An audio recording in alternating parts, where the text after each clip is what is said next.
Good evening, everyone. For anyone who is anyone.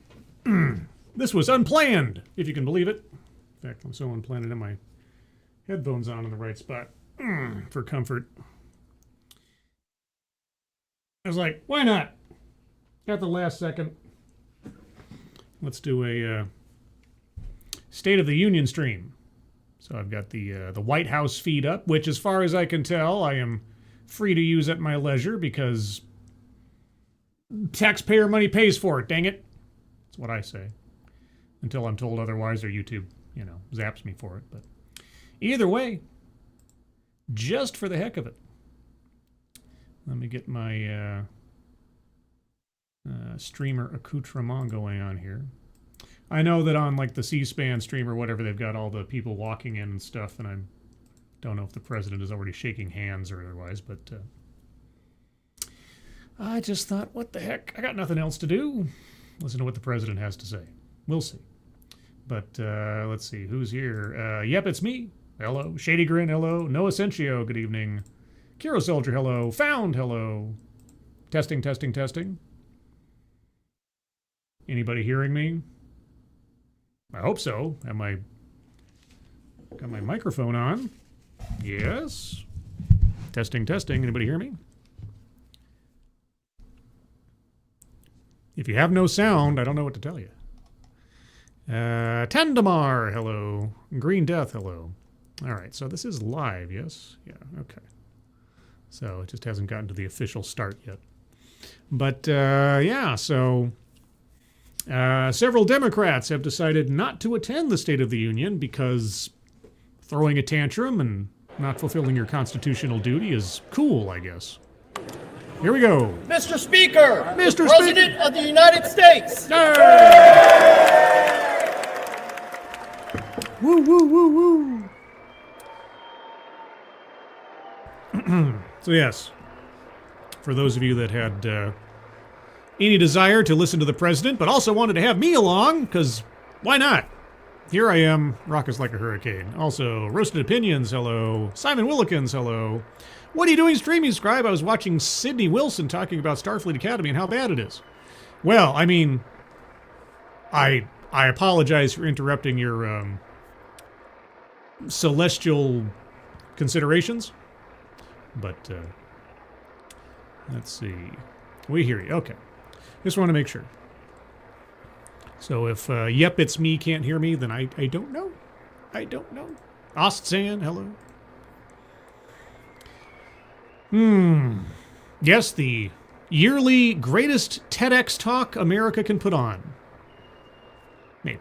Of course, with so many Democrats not here because they're having their own, like, shadow State of the Union or something, where's all the entertainment going to come? From, like, the boos and half the audience standing and the other half not standing. I mean, where's tradition? What are we going to do?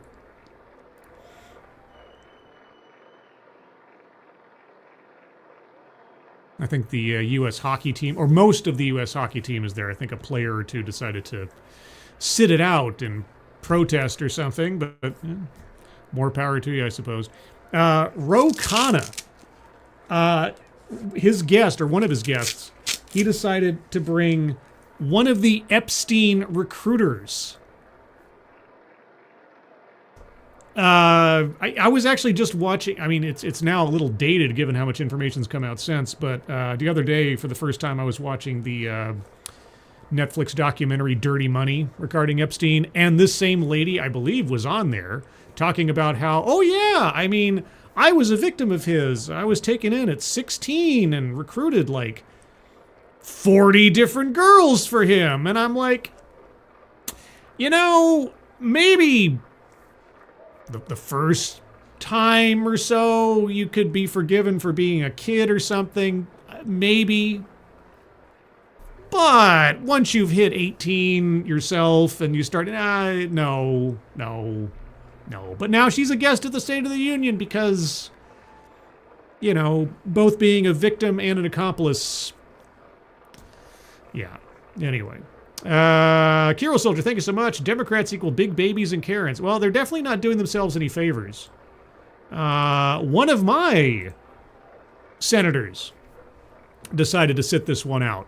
I got a email from their office today telling me, I'm not going to the State of the Union because of this, that, and the other. And I wrote him back and I said, oh, so you're not going to do your job. You're going to throw a tantrum. Very adult of you. Glad to see that even though I didn't vote for you, you were totally representing me at the big official event. But there you go. That's just the temperament right now. I mean, if they want to go there and sit and scowl, that's fine, but they should go there. This is one of the few things that I think they're constitutionally mandated to do, short of illness or death or something, so. Let's see, do I have the volume up as high as I can here? Yes, okay. All right. I can't boost the audio, so if it's quiet, I'll try to maintain my volume for clarity. Velvetina, good evening.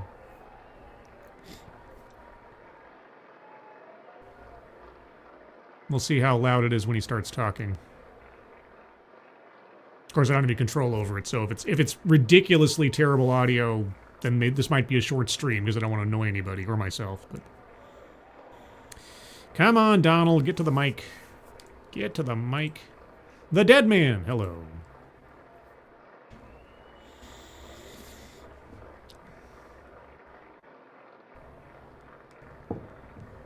Okay, you've basked. You're basking. Come on. Any bets on how long this one's going to take? I'd say 90 minutes. Members of Congress, I have Hey. the high privilege and distinct honor of presenting to you the President of the United States. I have the distinct honor of presenting to you Pixel Minute Games, or Derek LaRue as the case may be. Thank you so much, Derek. God, good golly, thank you so much. It's very generous of you. Nice to see you. Hope you're doing well. And as always, thank you for the generosity and support. Also, senior staff reporter and chief Florida correspondent Colleen Bernier. Every day's a yay with Colleen Bernier. And Blue-Eyed Scream, hello. You know Trump will do some Well, stand-up. thank you very much, everybody. It's really an honor. Speaker Johnson, Vice President Vance, First Lady of the United States. Now the subject of her own feature film.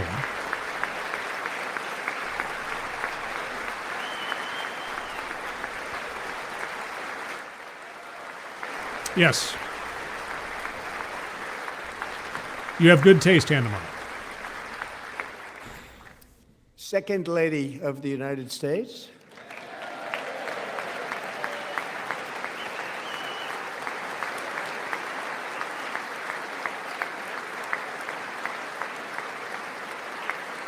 What kind of updates would you get by texting that, I wonder?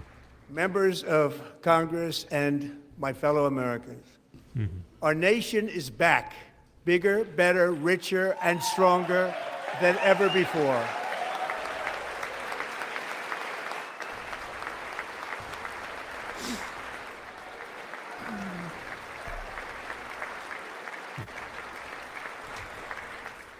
Less than 5 months from now, our country will celebrate an epic milestone in American history, the 250th anniversary of our glorious American independence. This July 4th, we will mark 2.5 centuries of liberty and triumph, progress and freedom in the most incredible and exceptional nation ever to exist on the face of the earth. And you've seen nothing yet. We're going to do better and better and better. This is the golden age of America. Wowie, wow, wow. The golden age. If only my checkbook was so well lined. When I last spoke in this chamber 12 months ago, I had just inherited a nation in crisis with a stagnant economy, inflation at record levels, a wide open border, horrendous recruitment for military and police, rampant crime at home, and wars and chaos all over the world.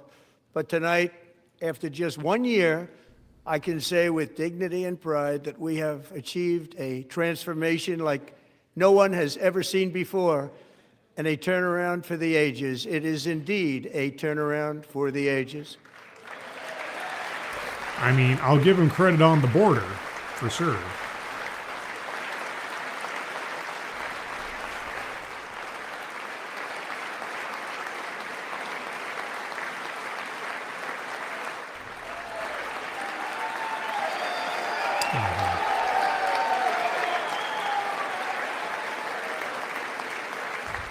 And we will never go back to where we were just a very short time ago. We're not going back. Today, our border is secure. Oh, my God. Okay. I thought it was the Democrats about to do something. Thank you. Today, our border is secure. Our spirit is restored. Inflation is plummeting. Incomes are rising fast. The roaring economy is roaring like never before, and our enemies are scared. Our military and police are stacked, and America is respected again, perhaps like never before. Okay, like never before has someone been more unforgettable. After 4 years in which millions and millions of illegal aliens poured across our borders, totally unvetted and unchecked, we now have the strongest and most secure border in American history by far. Can't deny that one.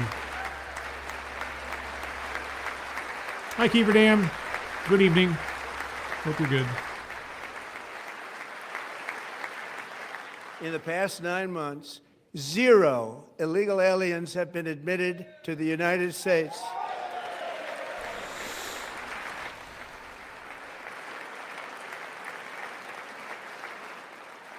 Oh, we have what, pop-up video notes on the video now? 0. Okay. But we will always allow people to come in legally, people that will love our country and will work hard to maintain our country.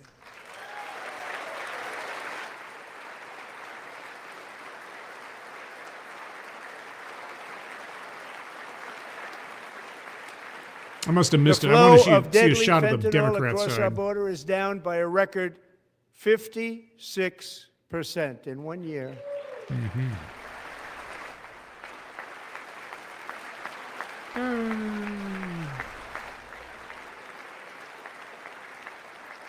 And last year, the murder rate saw its single largest decline in recorded history. This is the biggest decline, think of it, in recorded history, the lowest number in over 125 years, year 1900. In fact, substantially before my wonderful father, I had a wonderful father, Fred, before he was born, substantially before he was born. That's a long time ago. He wouldn't like me to say that, but that's a long time ago. The Biden administration and its allies in Congress gave us the worst inflation in the history of our country. But in 12 months, my administration has driven core inflation down to the lowest level in more than 5 years. And in the last 3 months of 2025, it was down to 1.7%. I'm always wary of economic claims on things like, is this just the core inflation? Is that actual inflation? But I'm not an economist. Gasoline, which reached a peak of over $6 a gallon in some states under my predecessor, it was quite honestly a disaster, is now below $2.30 a gallon in most states, and in some places, $1. Not near me. Cents a gallon. And when I visited the great state of Man, Iowa just a few weeks ago, I not even here. saw $1.85 a gallon for gasoline. Well, congratulations to those states where it's that low. It certainly is not that low where I'm at. Not by a long shot. It's almost double that.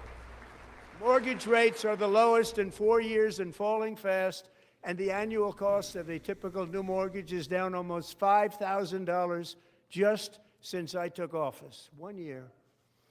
I'll take your word for it. And low interest rates will solve the Biden-created housing problem while at the same time protecting the values of those people who already own a house that really feel rich for the first time in their lives. We want to protect those values. We want to keep those values up. We're going to do both. Morgan King, I do not have a bingo card. This was a spur-of-the-moment thing, so unfortunately And we are going not. to keep it that way. I apologize. The stock market has set 53 all-time record highs since the election. Think of that. 1 year. Boosting pensions, 401ks, and retirement accounts for the millions and millions of Americans. They're all gaining. Everybody's up, way up. In 4 long years, the last administration got less than $1 trillion in new investment in the United States. And when I say less, substantially less. In 12 months, I secured commitments for more than $18 trillion pouring in from all over the globe. Yeah, commitments, until the check arrives, it's still kind of like, well.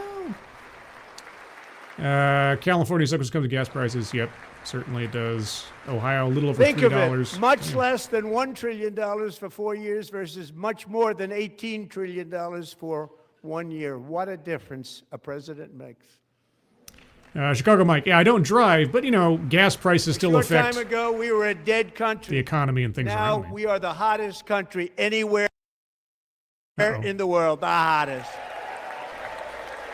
Okay, that lag is on YouTube's side. I can't control that one.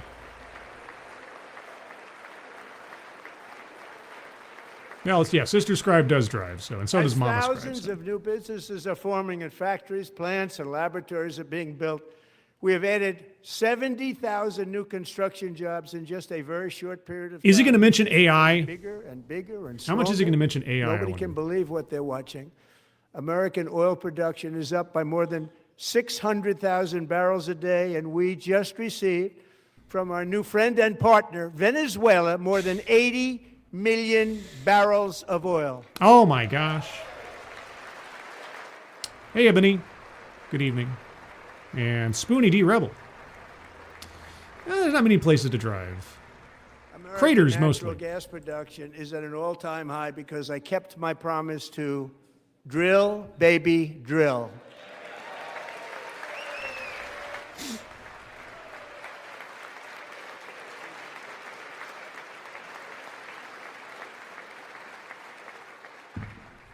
More Americans are working today than at any time in the history of our country. Think about that. Any time in the history of our country, more working today. And 100% of all jobs created under my administration have been in the private sector. Really? No federal jobs have been created in the last year. We ended DEI in America.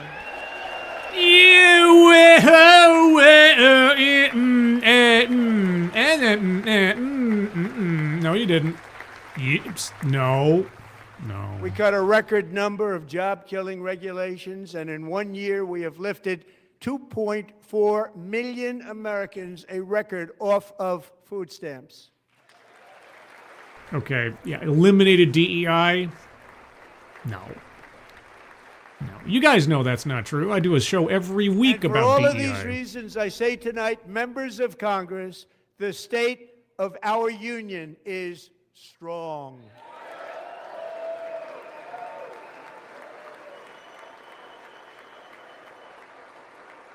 Sure. Rowan Harushin. Hello. If that was true, Scribbles wouldn't have many DEI visits. It's true.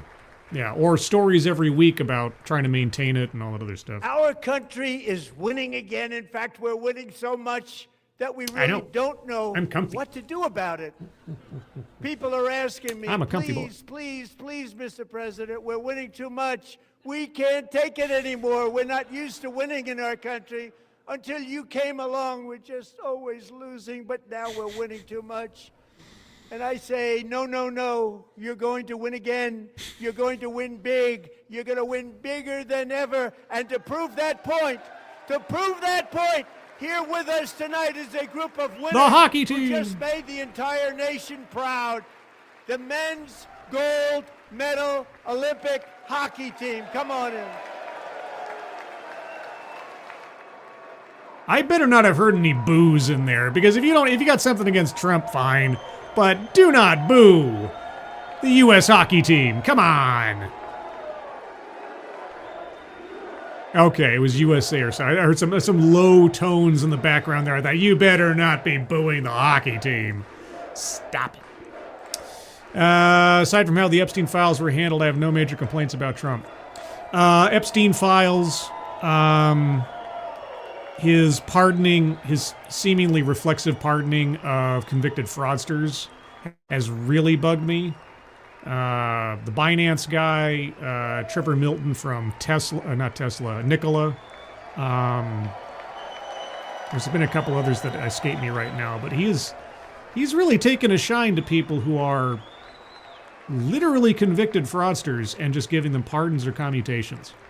Not a fan. Not a fan. His comments about Rob Reiner were gross. Go ahead. And other than that, this time around, I guess those would be my biggest overall complaints. But on the border, you can't deny it.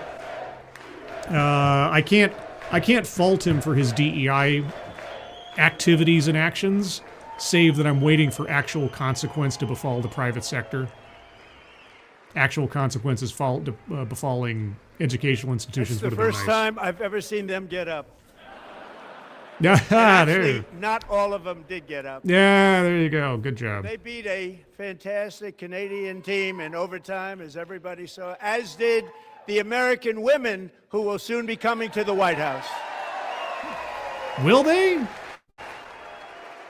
I thought I saw the women's team had declined an invitation. Maybe I misread something. Oh yeah, I remember. Yeah, the cancer kid, and then they dunked on the. Jeez. Yeah, silliness. Oh yeah, there was H-1B stuff. There's all that drama with Elon Musk too last year. What happened to Doge?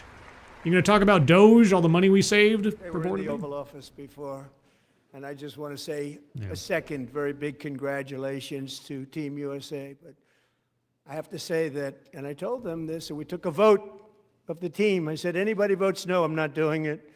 So they stood there, and they weren't about to say no, because I've never seen a goaltender play as well as goalie Connor Hellebuck. It's not about criticizing somebody. It was Trump nearly gleeful over the idea that someone had killed him because of his politics. You know, he made a statement immediately after the news broke that sure sounded like, well, hey, if he hadn't complained about me, of his politics, maybe he'd still be alive. That's got nothing to do with nothing. That was just completely classless. So I'm setting aside the timing. Like, the body wasn't even cold yet, but yeah, it was. Think of it, not a good 46 look. shots on goal, and I asked him, the one shot, the one where you put your stick in the back and it hit the neck of your stick and bounced off. You practice that, or was that a little lucky? He refused to answer that question.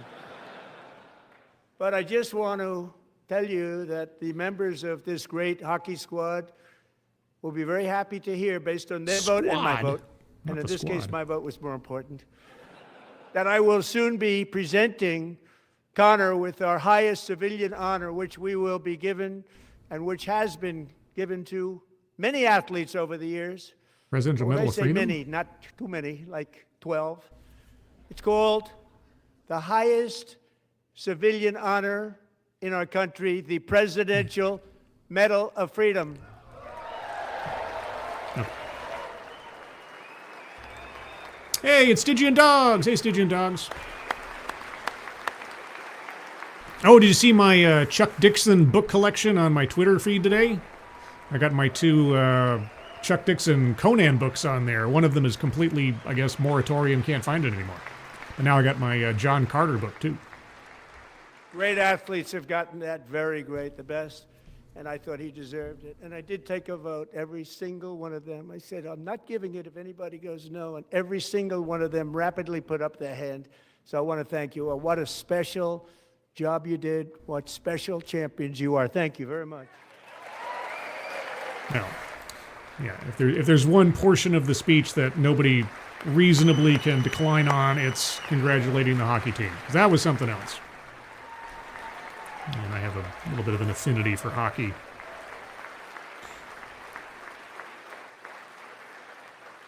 I'm also pleased to say that the next time the Olympic torch is lit, it will be here in America for the 2028 Olympics, and it's the summer version right in Los Angeles. We're going to do a good job in Los Angeles.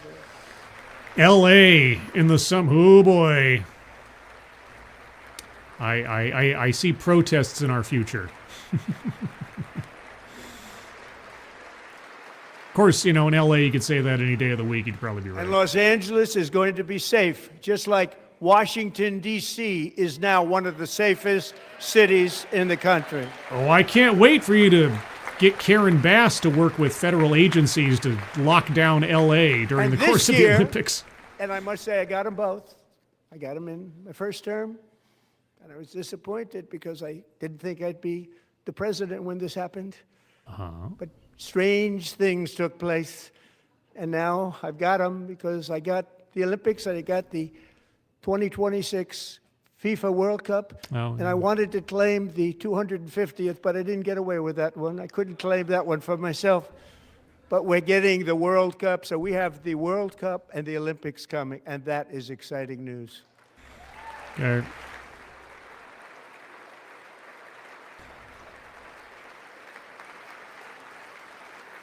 So this will be a year to celebrate our country and the heroes who have kept it free. Men like Buddy Taggart.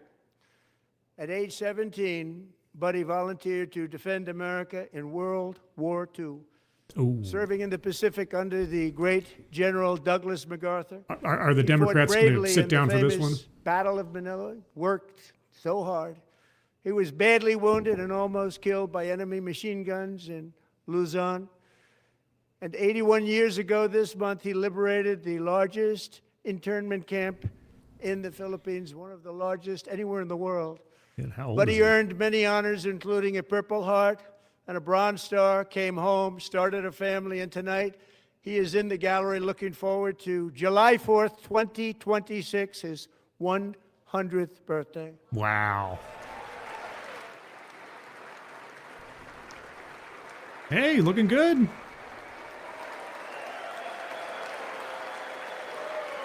Wait, who are we supposed to be paying attention to? Somebody was... Oh, him! Okay, I was like, I thought the guy sitting down there was the guy. Holy cats, he's looking great for 100. Jeez Louise. Wow. It's crazy if you can be that mobile and present at 100 years old. Damn. Or 99 or whatever he is now. So, Buddy, you're a brave man, and we salute you. Even in times of challenge, setback, and immense heartache, the spirit of 1776 has always shone through very brightly. It was July 4th of last year when floodwaters tore through a girls' summer camp in Central Texas. One of the worst things I've ever seen. I was there, rising 26 feet in the matter of minutes, tragically claiming many, many lives. You all remember that one? Yes. As the waters threatened to sweep her away, 11-year-old Millie Kate McClelland closed her eyes and prayed to God. She thought she was going to die. Those prayers were answered when Coast Guard rescue swimmer Scott Ruskin descended from a helicopter above. Nobody knew where he came from. It was Scott's first ever rescue mission, a young guy, but very brave, very, very top, always top in his class, and he lifted not just Millie Kate, but 164 others to safety. Jeez, I'm crow. Good job.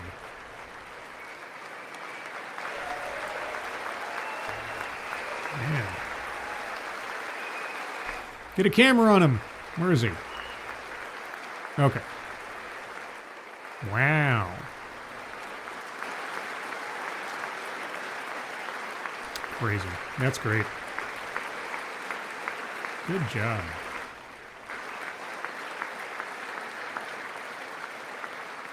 Get that man a job People in something. watched Scott from a distance, and they couldn't believe what they were seeing. The winds were blowing, the rain was pouring, everything was going, and that rapid water, nobody's ever seen anything like it. They said, wow, that's something.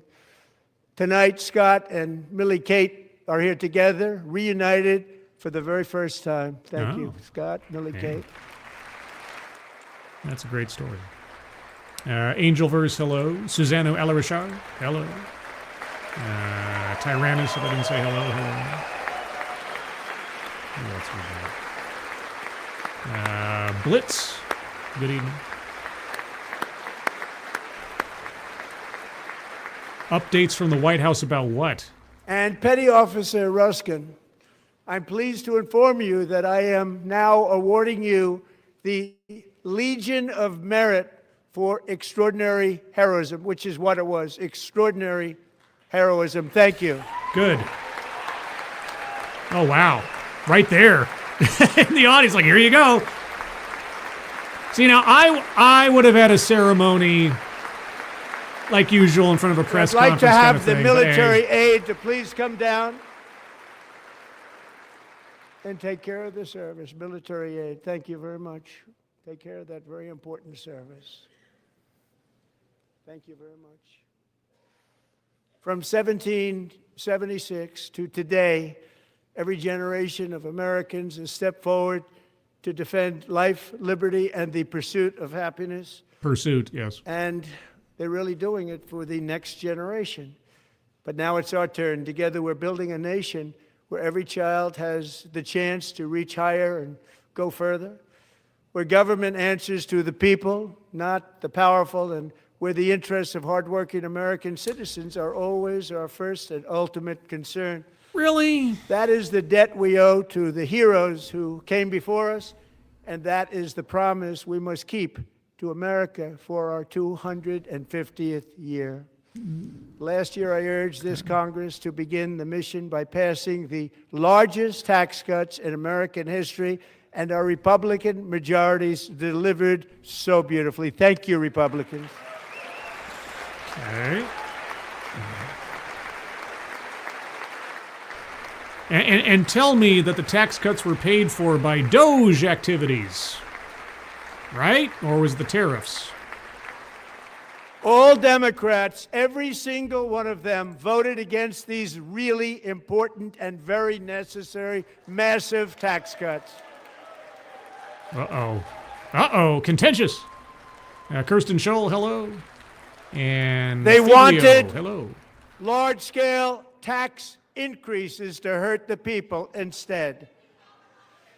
Uh-oh. We held strong, and with the great, big, beautiful bill, we gave you no tax on tips, no tax on overtime, and no tax on Social Security for our great seniors.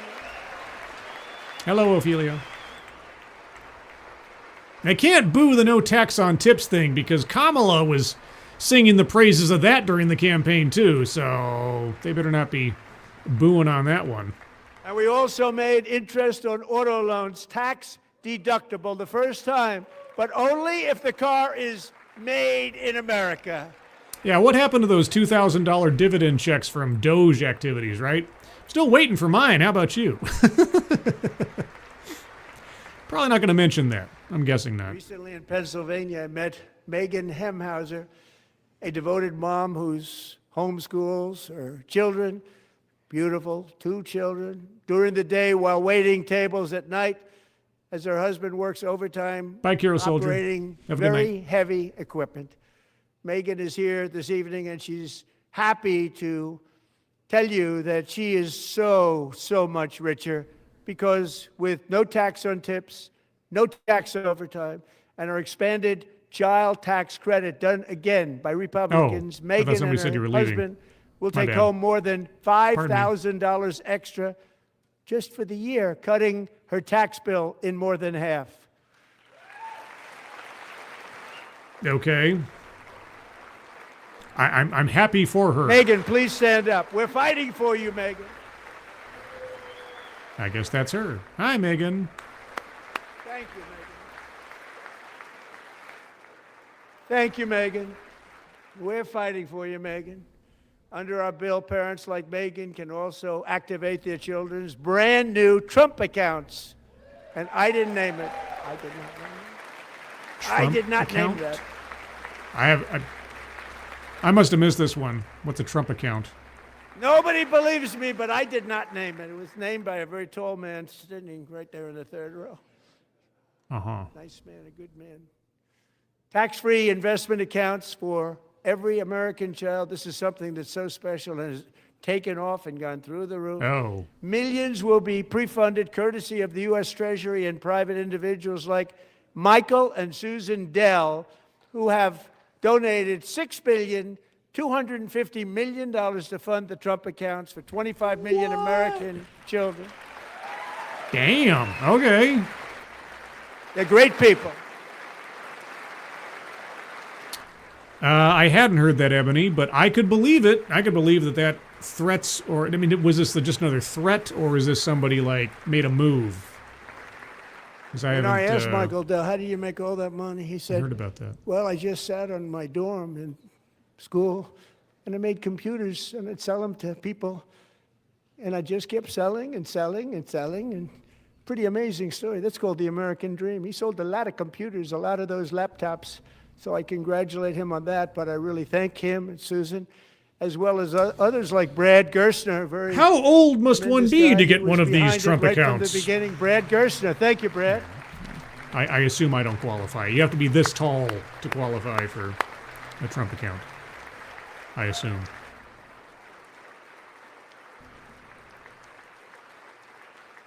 So with modest additional contributions, these young people's accounts could grow to over $100,000 or more by the time they turn 18. Think of it. How much money is that for somebody that started with nothing?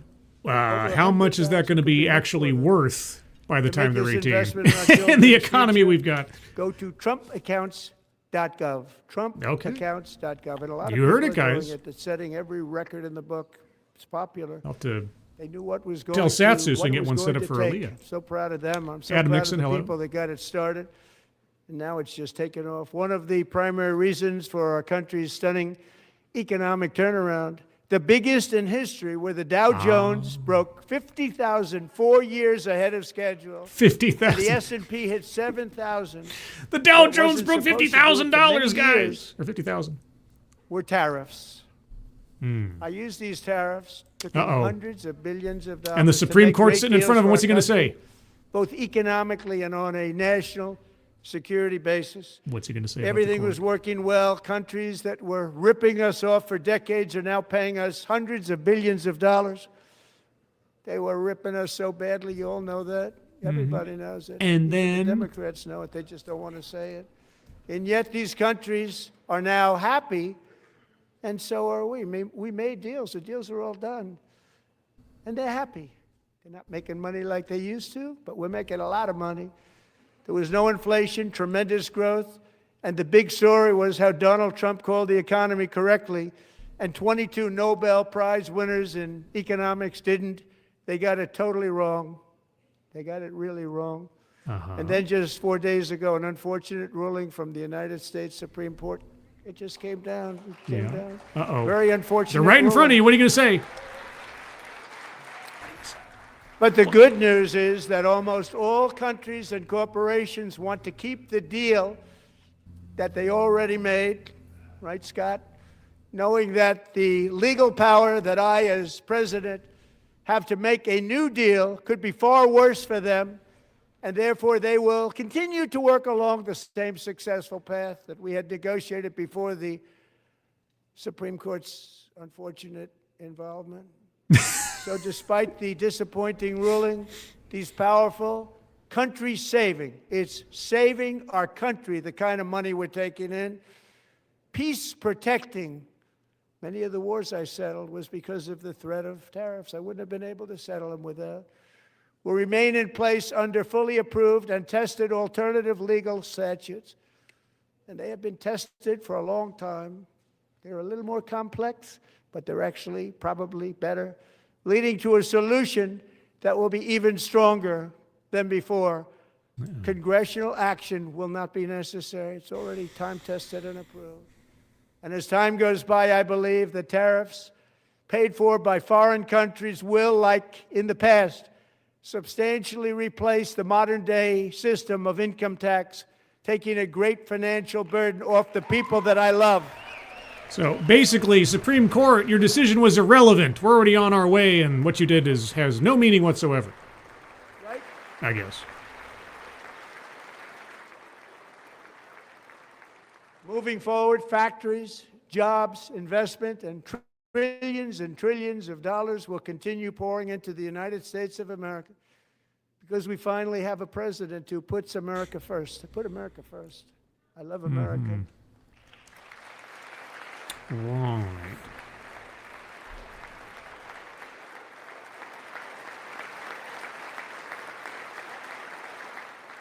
I didn't have time to decades prep before one. I came I along, started this off the cuff, We had the unfortunately. exact opposite.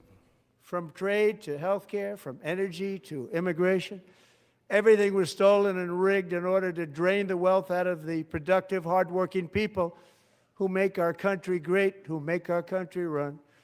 Under Biden and his corrupt partners in Congress and beyond, it reached a breaking point with the Green New scam, open borders for everyone.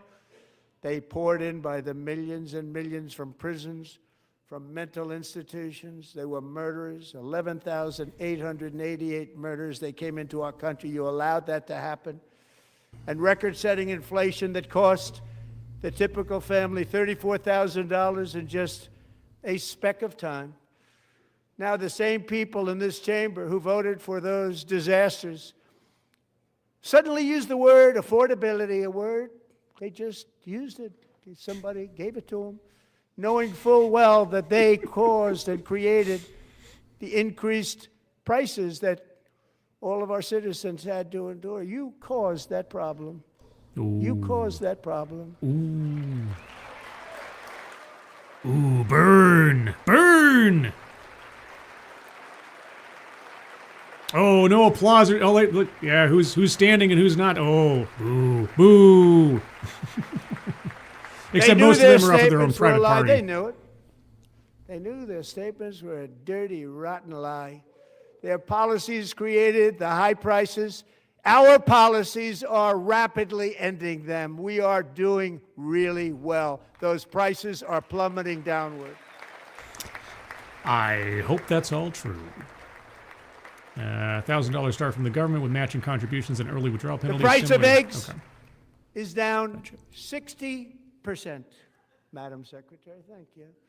The cost of chicken, butter, fruit, Chicken! hotels, automobiles, rent is lower today than when I took office by a lot. Not for And me. even beef, which was very high, is starting to come down significantly. Just hold on a little while. We're getting it down.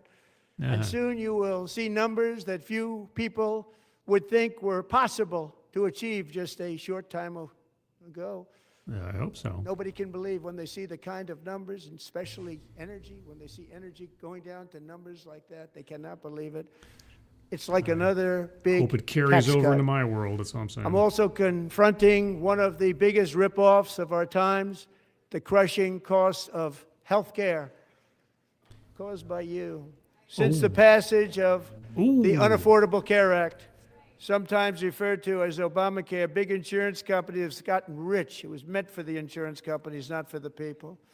With our government giving them hundreds and hundreds of billions of dollars a year as their stock prices soared 1,000, 1,200, 1,400, and even 1,700%, like nothing else.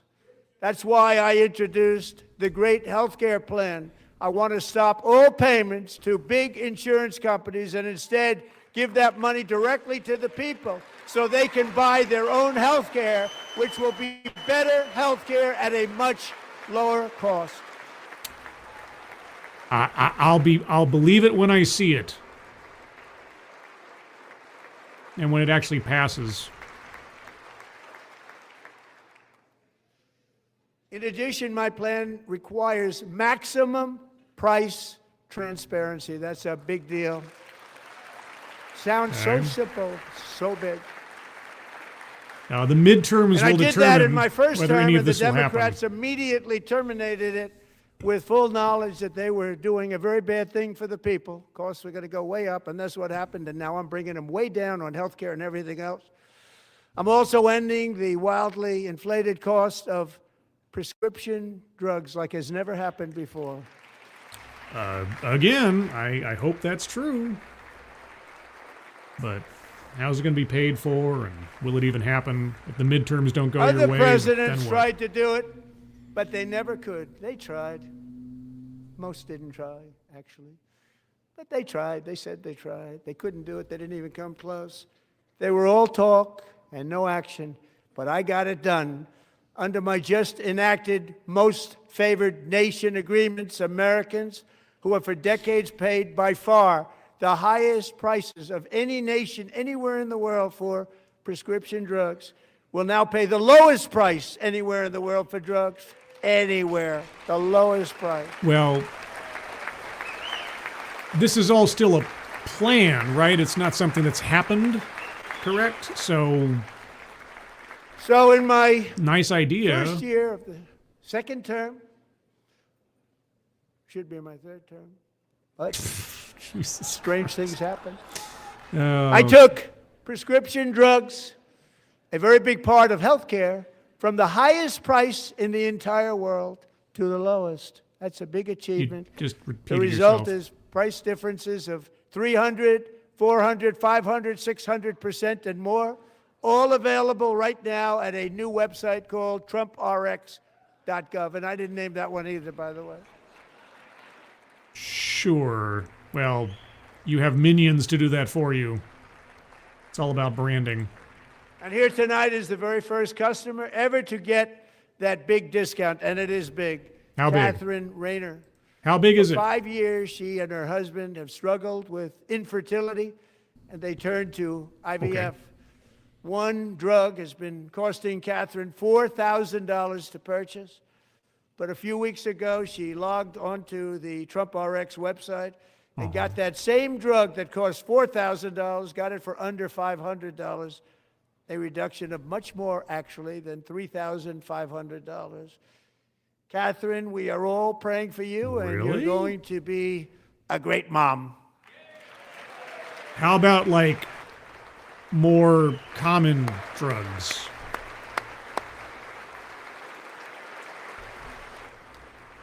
I mean, good for her if that's the case, if you can drop the prices that much, but that seems like kind of a niche circumstance, So relatively. now I'm calling on Congress to codify my most favored nation program into law. Now, the one thing, I'm not sure it matters because it's going to be very hard for somebody that comes along after me to say, let's raise drug prices by 700 or 800%. Don't worry, they'll find a way. But John and Mike, if you don't mind, codify it anyway. They may do it. Codify it anyway. Thank you. Many Americans are also concerned that energy demand from AI data centers could unfairly drive up their electric utility bills. Yeah. Tonight, I'm pleased to announce that I have negotiated the new Ratepayer Protection Pledge. You know what that is? No. We're telling the major tech companies that they have the obligation to provide for their own power needs. They can build their own power plants as part of their factory so that no one's prices will go up. And in many cases, prices of electricity will go down for the community and very substantially down. This is a unique strategy never used in this country before. We have an old grid. It could never handle the kind of numbers, the amount of electricity that's needed. So I'm telling them they can build their own plant. They're going to produce their own electricity. It will ensure the company's ability to get electricity while at the same time lowering prices of electricity for you, and could be very substantial for all of you cities and towns. You're going to see some good things happen over the next number of years. I don't Another know. pillar of the American dream that has been under attack is home ownership. With us Okay, you tonight is skipped over that Rachel one pretty Wiggins, a quick. mom of two The from promise of Houston. AI is not She assured. placed bids on 20 homes and lost all of those bids to gigantic investment firms that bypassed inspection, paid all cash, and turned those houses into rentals, stealing away her American dream. She was devastated. Stories like this are why last month I signed executive order to ban large Wall Street investment firms from buying up in the thousands single-family homes.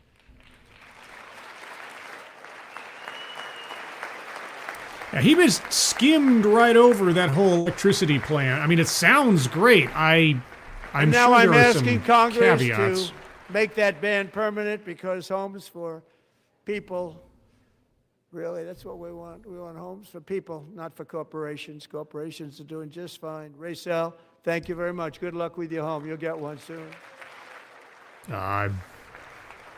I'd like to be able to afford a home. It's probably not going to happen anytime soon. We're also working to make it easier for Americans to save for retirement. And under this administration, we will always protect Social Security and Medicare. They are not protecting it for our seniors. We will always protect Social Security, Medicare, Medicaid. I hope so. Especially for my mother's sake. Since I took office, the typical 401k balance is up by at least $30,000. That's a lot of money. We have millions and millions of people because the stock market has done so well, setting all those records. Your 401ks are way up. Yet half of all of working Americans still do not have access to a retirement plan with matching contributions from an employer. Yeah, to remedy this gross disparity, I'm announcing that next year my administration will give these often forgotten American workers, great people, the people that built our country, access to the same type of retirement plan offered to every federal worker. We will match your contribution with up to $1,000 each year. As we ensure that all Americans can profit from a rising stock market, let's also ensure that members of Congress cannot corruptly profit from using insider information. So just because I have a 401k, but there's no matching. Do I qualify? And is this something that is going to happen, or just a proposal that has to go before a potentially divided Congress after the midterms? They stood up for that. I can't believe it. Oh my God. I can't believe it. Did Nancy Pelosi stand up if she was here? No. Doubt it. Pass the Stop Insider Trading Act without delay. Don't we already have a law against that? Anyway, does it get enforced? Anyway. I wasn't sure if anybody even on this side was going to applaud for that. I'm very impressed. Thank you. I'm very impressed. Yeah, well, I'll believe it when I see When it. it comes to the corruption that is plundering, it's plundering America. There's been no more stunning example than Minnesota. Oh boy. Members of the Here we go. Somali community have pillaged an estimated $19 billion from the American taxpayer. Oh, we have all the information. And in actuality, the number is much higher than that. And California, Massachusetts, Maine, and many other states are even worse. This is the kind of corruption. Okay, his audio's that dropping shreds off. the It's not me. fabric of a nation, and we are working on it like you wouldn't believe. So tonight, although started 4 months ago, I am officially announcing the war on fraud to be led by our great Vice President J.D. Vance. Okay, I tried pumping up the tab volume. I don't know if that's going to carry over to StreamYard or not. I don't think it does, but for some reason his volume decided to drop off all of a sudden. Yeah. He'll get it done. If we're able to find enough of that fraud, we will actually have a balanced budget overnight. It'll go very quickly. That's the kind of money you're talking about. We'll balance our budget. The Somali pirates who ransacked Minnesota remind us that there are large parts of the world where corruption and lawlessness Yeah, their are the audio's norm, fucked up. not the exception. Importing these cultures through unrestricted immigration and open borders brings those problems right here to the USA. And it is the American people who pay the price in higher medical bills, car insurance rates, rent, taxes, and perhaps most importantly, crime. We will take care of this problem. We're going to take care of this problem. We are not playing games. Delilah. Yeah.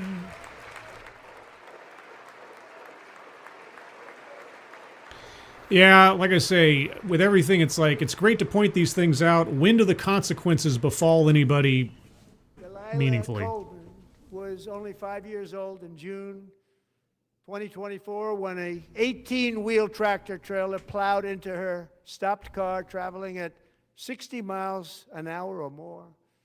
The driver was an illegal alien let in by Joe Biden and given a commercial driver's license by open borders politicians in California. Doctors said Delilah would never be able to walk or talk, have a good life. She wouldn't even be able to eat again. But against all odds, she is now in the first grade learning to walk. And she's here this evening with her dad, Marcus, a fantastic man. Delilah, please, you are a great inspiration. Please stand up. Oh my gosh. Oh. Oh. Okay, now, nobody can be booing or sitting down for an adorable little girl. Come on. Oh. Oh.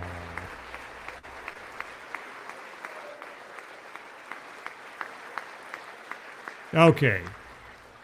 Some Democrats are still sitting down. Come Many on, of you most guys. illegal aliens do not speak English and cannot read Jesus. even the most basic road signs as to direction, speed, danger, or location. That's why tonight I'm calling on Congress to pass what we will call the Delilah Law, barring any state from granting commercial driver's licenses to illegal aliens. Ooh. Yeah, we'll see if that passes. Oh no, that's racist. Or something. A vital element of our workforce will be And routed out. yesterday, as you probably saw at the White House, I hosted a ceremony with Americans who lost their treasured loved ones to the scourge of illegal immigration. People came into our country, how we allowed this to happen with our open borders. These are the angel moms and families that for decades our government betrayed and our media totally ignored. It was terrible. Hard to believe, actually. In 2023, a 16-year-old high school cheerleader named Elizabeth Medina was supposed to perform in her town's Christmas parade, but she never arrived. Her mother, Jacqueline, went home to look for her, and she found her lying dead in a bathtub, bleeding profusely after being stabbed 25 times. Elizabeth's killer was a previously arrested illegal alien who had broken in and brutally extinguished the brightest light in her family's life, violently and viciously. Her heartbroken mother is in the gallery to remind everyone in this chamber exactly why we are deporting illegal alien criminals to our country at record numbers, and we're getting them the hell out of here fast. We don't want them. Man.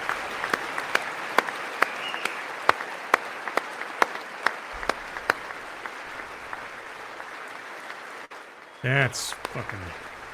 Ugh. That's terrible.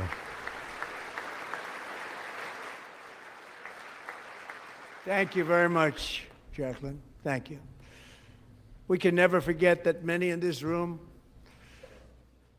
not only allowed the border invasion Here we go. to happen before I got involved, but indeed they would do it all over again if they ever had the chance. If they ever got elected, they would open up those borders to some of the worst criminals anywhere in the world. The only thing standing between Americans and a wide open border right now is President Donald J. Trump and our great Republican patriots in Congress. Thank you. Oh, boy. Oh, boy. Please pan over to the other... I just want to see the other side of the aisle. Come on. Just give me a shot of the other side of the aisle. There you go. Oh. As we speak, Democrats in this chamber have cut off all funding for the Department of Homeland Security. It's all cut No, that's off. right. Yep. It's all cut off. They have instituted another Democrat shutdown, the first one costing us 2 points on GDP. 2 points we lost on GDP, which probably made them quite happy, actually. Now they have closed the agency responsible for protecting Americans from terrorists and murderers. Tonight I'm demanding the full and immediate restoration of all funding for the border security, homeland security of the United States, and also for helping people clean up their snow. We have no money because of the Democrats, and it would be nice. We'd love to give you a hand at cleaning it up, but you gave no money. Nobody's getting paid. It's a shame. So you have to think about it. We have, in case you didn't know, a pretty large snowstorm out there. One of the great things about the State of the Union is how it gives Americans the chance to see clearly what their representatives really believe. So tonight I'm inviting every legislator to join with my administration in reaffirming a fundamental principle. If you agree with this statement, then stand up and show your support. Uh-oh. The first duty of the American government is to protect American citizens, not illegal aliens. Oh! All right. Camera shot. Oh! Oh, look at him. Look at him sitting over there. Oh, no! Oh, Jesus. Oh, now they're standing. Now they're standing like, oh, shit, we got no option. And they start standing up. Oh, man. Oh! Oh! Man. They seem like hesitantly starting to stand up. Oh, yeah. Oh. Yeah, they're not clapping, but, well, some of them are clapping, but yes.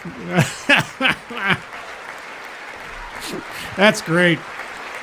That's great. Jesus. What a bunch of... God.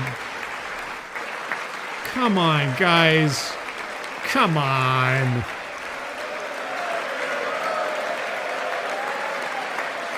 Now we just need the Republicans to go, shame, shame, shame. Oh, man. Now they're still sitting. Oh, man, I thought I saw some standing up. There's a couple of clapping, but there's no... Are any of them... Okay, there's a couple in the back standing, maybe. It's hard to tell. But no, they're mostly sitting down. Okay, I take it back. I thought some of them got the message, but no. Thank you, C. Thomas. The DNC really loves their indentured labor. The more things change, the more they stay the same. Yeah. Yeah. They're not illegal immigrants. They're just, asylum seekers. Boy, oh boy, what an image. Isn't that a shame? You should be ashamed of yourself, not standing up. Shame. You should be ashamed of yourself. That is why I'm also asking you to end deadly sanctuary cities that protect the criminals and enact serious penalties for public Hit the gavel. officials Hit the who gavel. block the removal of criminal aliens. Hammer the gavel. In many cases, drug lords, murderers all over our country. Hammer the They're gavel. blocking the removal of these people out of our country, and you should be ashamed of yourself. Oh, man. That's great. Oh, boy. Yeah, a little bread and circuses, but all the same, hey. Put them on record. Yeah, of all the things, I think Trump's immigration policies probably have the best chance of surviving after he's out of the office. Maybe. I'm asking you to approve the Save America Act. Yes, please. It seems awfully simple of a thing to do, doesn't it? To stop illegal aliens and others who are unpermitted persons from voting in our sacred American elections. The cheating is rampant in our elections. It's rampant. It's very simple. All voters must show voter ID. Boo! Boo! Showing ID for something. Boo! How did you get in the building, by the way? Did you have to show ID to get into the Capitol building by any chance? All voters must show proof of citizenship in order to vote. Oh, no! Hey, I've got my passport ready. And no more crooked mail-in ballots except for illness, disability, military, or travel. None. Ooh. And this should be an easy one. And by the way, it's polling at 89%, including Democrats. 89%. Oh, yeah. We'll see those guys actually vote for it.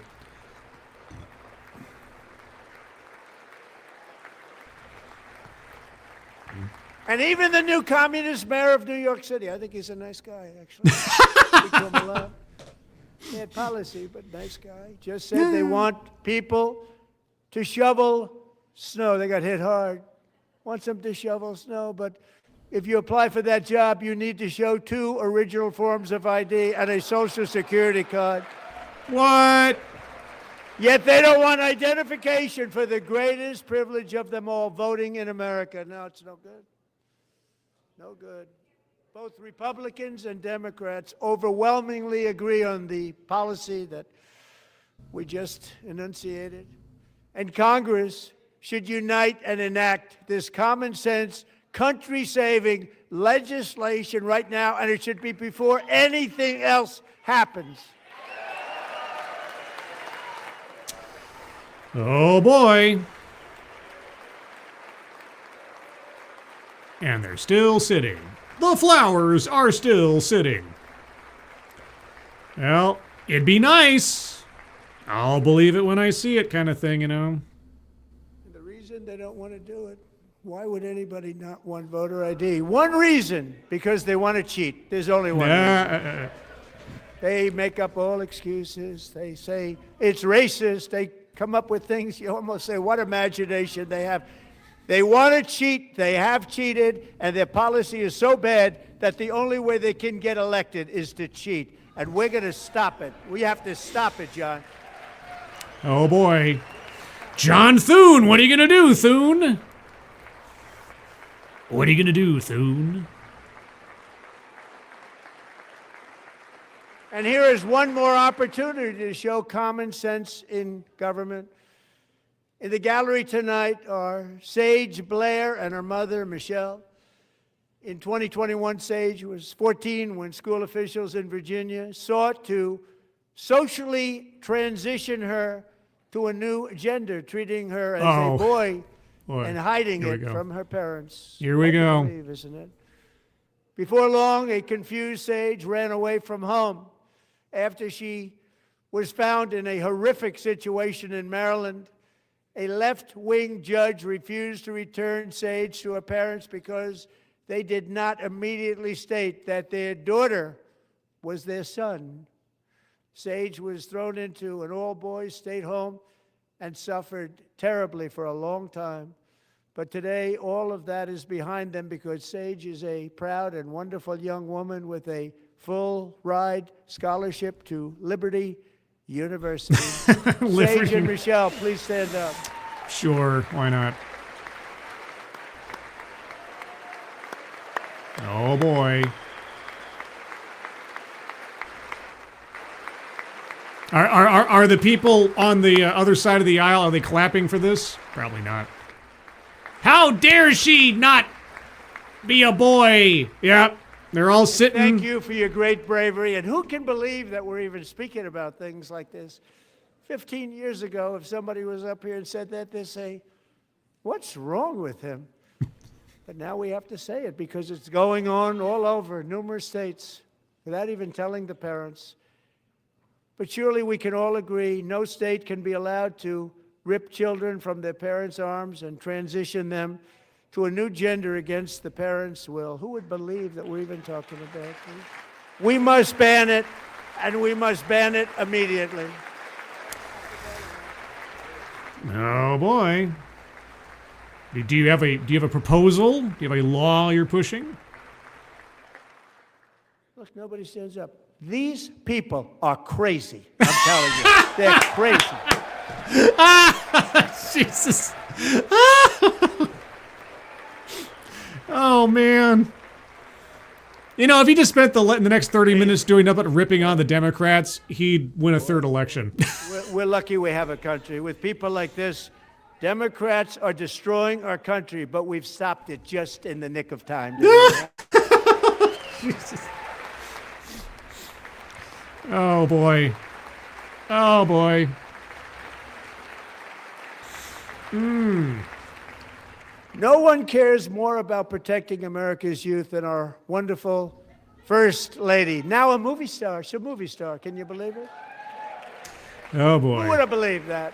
I want to know who's screaming Over and the yelling at past him. year, she has had an incredible impact championing AI legislation, advancing a landmark executive order on foster care, and helping secure $30 million to launch the Melania Trump Foster Youth to Independence Initiative. It's a tremendous, really a tremendous thing that happened and had a lot of bipartisan support.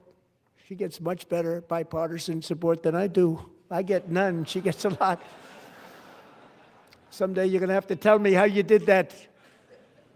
And students and educators in every state have joined the First Lady's efforts in the presidential AI challenge, keeping America's next generation positioned to succeed and strongly succeed in the future. I wonder how long it would take to Tonight, we bring up welcome AI. two young people whose lives reflect the First Lady's impact, Sierra Burns and Everest Nevermont. Thank you both, and Melania, thank you. I know how hard you worked on it. Thank you very much. Oh, yeah, Al Green. What happened to Al? He might be over at the Democrats' shadow State of the Union or something. Actually, is he even... I don't keep track of Al Green's career. Is he still in politics? I don't recall. Oh, yeah. My friend Leonora, she speaks like 8 languages now or I'm something. very proud to say Just that learned during Portuguese. my time in office, both the first 4 years and in particular this last year, there has been a tremendous renewal in religion, faith, Christianity, and belief in God. Tremendous renewal.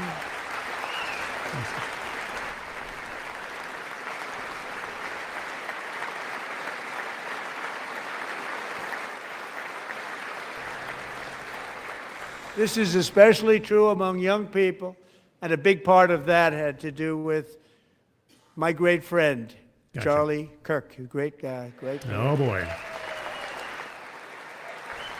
Cut to the Democrats. Come on, cut to the Democrats. So last year, Charlie was violently murdered by an assassin and martyred, really martyred for his beliefs. His wonderful wife, Erica, is with us tonight. Erica, please stand.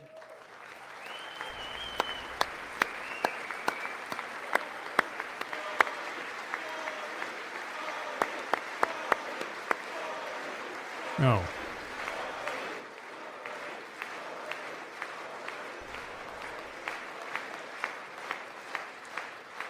Yeah, posthumous award for Charlie Kirk. Been through a lot.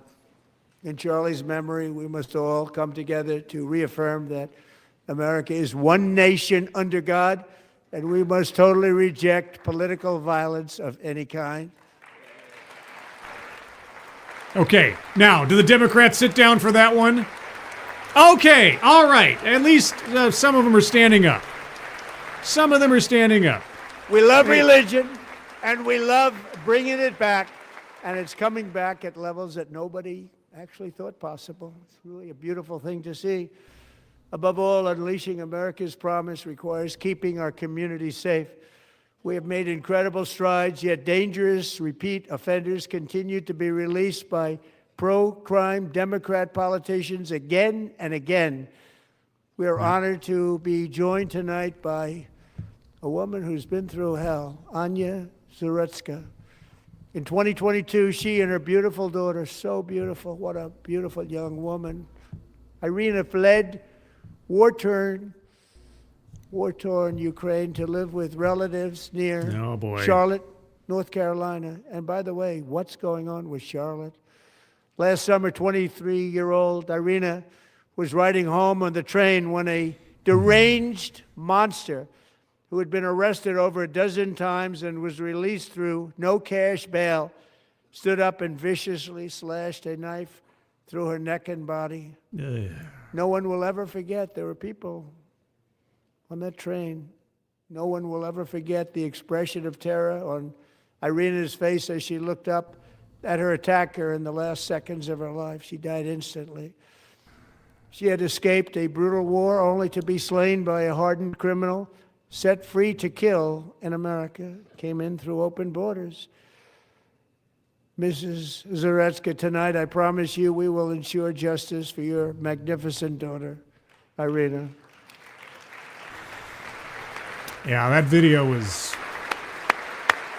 Yeah, that's something I never want to watch again.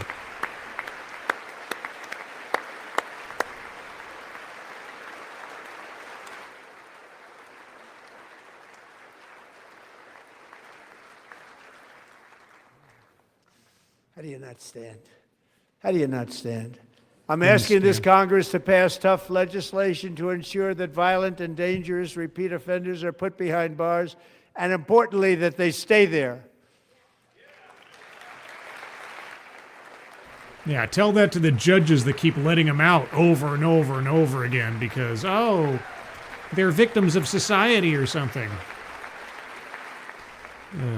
Starting last summer, I deployed our National Guard and federal law enforcement to restore law and order to our most dangerous cities, including Memphis, Tennessee, big success, New Orleans, Louisiana, big success, and our nation's capital itself, Washington, D.C., where we have almost no crime anymore in Washington, D.C. How did that happen? Uh-huh. And nobody's standing. The town that they are working crime in, Washington they can't even stand for is that. now at the lowest level ever recorded, and murders in D.C. this January were down close to 100% from a year ago. And you can't even stand for that in the town you work in. Really? This stuff is so childish sometimes, man. One of sick people, one of the brave service members who helped achieve this stunning turnaround was 20-year-old West Virginia Army National Guard Specialist Sarah Beckstrom. After a 4-month deployment, she voluntarily extended her service, and her rank was going to be lifted. She was doing so well. They were so proud of her. But the very next day, she was on patrol near the White House when she was ambushed and shot in the head by a terrorist monster from Afghanistan. Shouldn't have been in our country. And all because she wore the uniform of our nation, she was shot. He traveled here because he didn't like people wearing our uniform. He was sick and deranged, shouldn't have been in our country. Sarah Beckstrom died in order to defend our capital, and we are honored to be joined by her wonderful parents, Gary and Eva Lee. Your daughter was a true American patriot, and she will be greatly missed. She was a great person. I saw reports on her. They've never seen anything like it.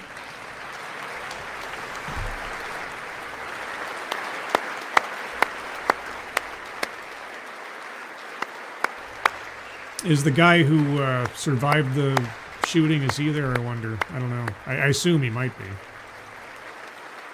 The other soldier. The guardsman.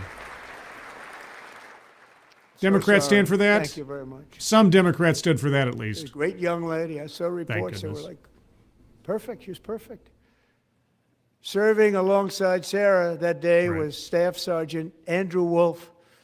The terrorist shot Andrew in the head, and no one thought he could possibly make it. The two of them, Sarah and Andrew, both shot violently in the head. Neither was expected to make it. They weren't even given a chance, except his wonderful mother, named Melody, who I spoke to the same night, and she was so positive.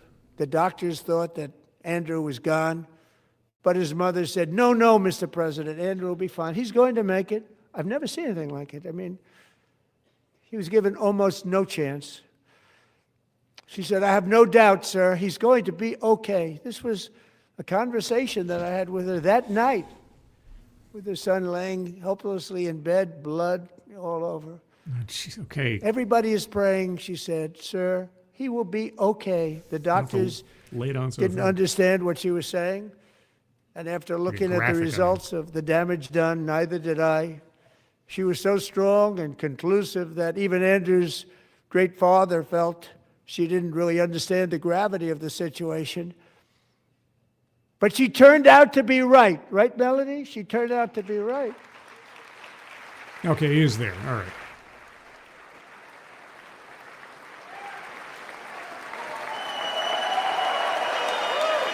Okay, now, you got to stand for that. Come on, Democrats. All of you should be standing. Come on. You can't sit down for that one, right?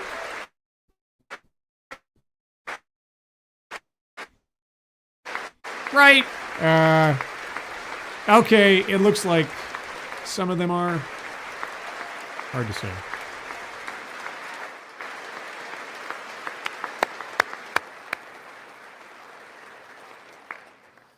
Amazing, actually. He gets an award, Where right? does this woman come Something? from? She's the most positive person I've ever met. With God's help, Andrew has battled back from the edge of death, and we're talking about the edge of death, Yes. on his way to a miraculous recovery. He's got a little work to do, but he's doing great. Nice to see you. He's a good-looking guy. Nice to see you. Thanks, Andrew. Thank you very much.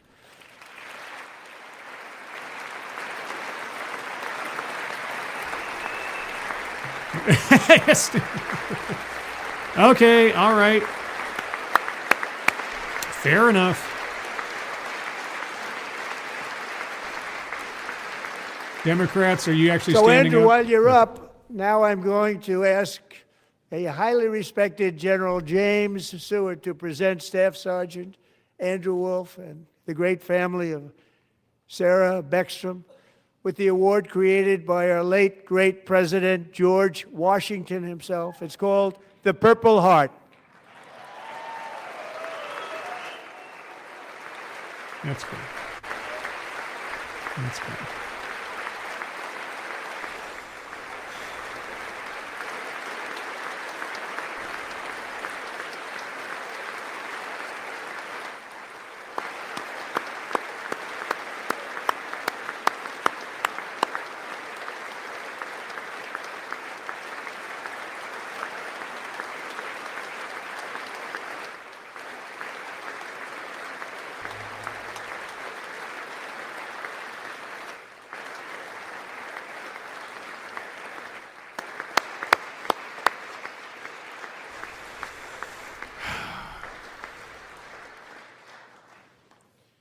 We love you all.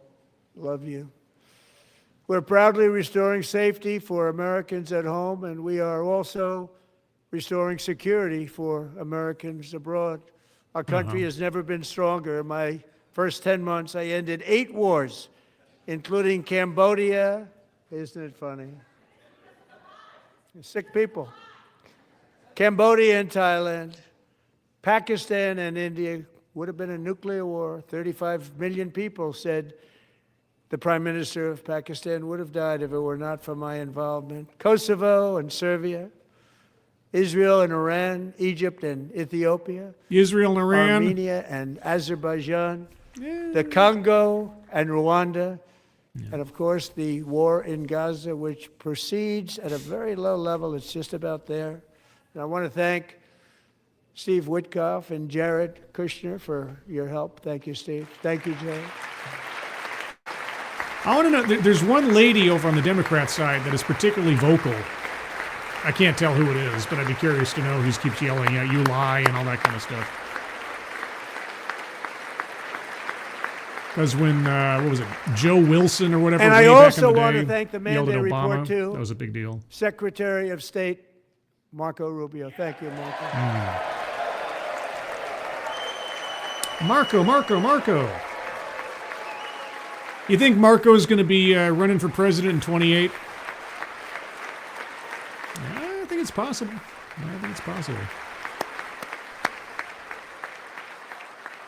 People like you. You know, Marco got 100%. No, it's Ilhan? Oh, okay. I could believe it was Ilhan. I think our I next could one believe was it. about 54%. And some of the Democrats are now saying, I can't believe we approved that guy. Yeah, I'm surprised that And he Ilhan said actually it's an honor attended, that but they feel that way. any Right, camera Marco? time she can get, You I have done a suppose. great job, great Secretary of State. I think he'll go down as the best ever.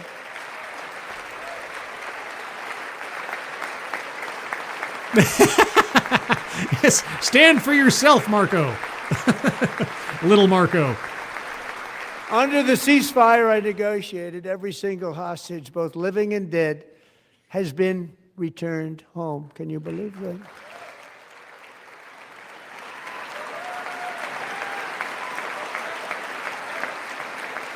It's true. Marco was just sitting there like he's on a couch in the Oval Office. Marco knows how to sit. Nobody thought it was possible. Nobody thought that was possible. Both living and dead. And those parents who had a dead son, their boy, they'd always tell me their boy, they wanted him as much as though he were living. It was an amazing period of time. And they came back, and when we got all of the living hostages back, and many, many before them, but I always said those last 20 are going to be very tough, but we got many, many more, hundreds. But I said those last 20 are going to be tough. We got them back. But we only got back 14 or 15 of the dead of the 28. And believe it or not, Hamas worked along with Israel, and they dug and they dug and they dug. It's a tough thing to do, going through bodies all over, passing up 100 bodies sometimes for each one that they found. Tough job. And they finally got it back to 27. And then Steve and Jared, they got it back to 28. They found all 28. Nobody thought that was possible, but we did it. And I remember the family of the 28th. They were so grieved, but they were so happy as it's possible to be. They had their boy back. The mother said, "Sir, we have our boy back." What a period of time that was, but we got them all back. So thank you both very much. Great job. My observers, have a good night. Take care.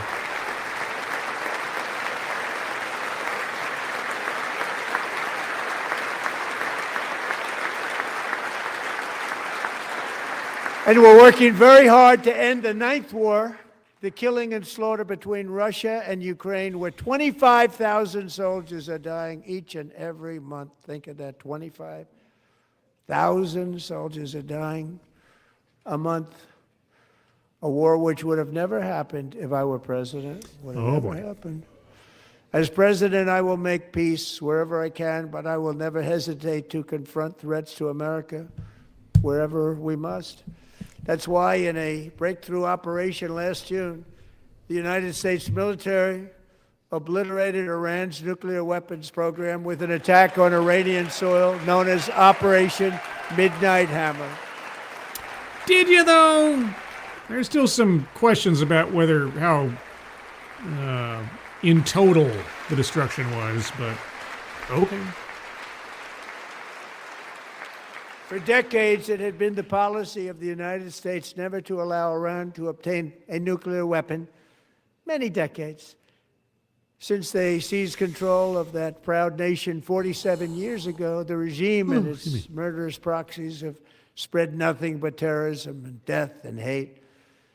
They've killed and maimed thousands of American service members and hundreds of thousands and even millions of people. So, with what's called roadside bombs. They were and so when are you initiating the next attack? Roadside bomb. And we took out Soleimani. I did that during my first term. Had a huge impact. He was the father of the roadside bomb. A huge impact, like.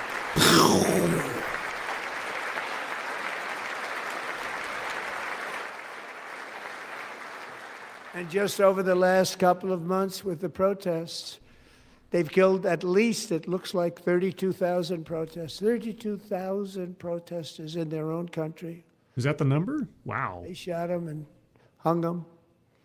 We stopped them from hanging a lot of them with the threat of serious violence. But this is some terrible people. They've already developed missiles that can threaten Europe and our bases overseas, and they're working to build missiles that will soon reach the United States of America. After Midnight Hammer, Really? They were warned to make no future attempts to rebuild their weapons program, and in particular, nuclear weapons. Yet they continue starting it all over. We wiped it out, and they want to start all over again. So what are you going to And do? are at this moment again pursuing their sinister ambitions. We are in And- negotiations with them. They want to make a deal, but we haven't heard those secret words. We will never have a nuclear weapon. So, My preference, because I keep anticipating, like, at this speech, I thought maybe he'd announce some action being taken while this speech was going on. So if that's not happening, okay, but my preference is to solve this problem through diplomacy. But but one thing is certain, I will never allow the world's #1 sponsor of terror, which they are by far, to have a nuclear weapon. Can't let that happen. all right. I guess we're still maybe nodding on the deal. And no nation should ever doubt America's resolve. We have the most powerful military on earth. I rebuilt the military in my first term. We're going to continue to do Space so. Force. Also, we just approved a $1 trillion budget. We have no choice. We have to be strong because hopefully we will seldom have to use this great power that we built together. It's really called peace through strength, and it's been very, very effective.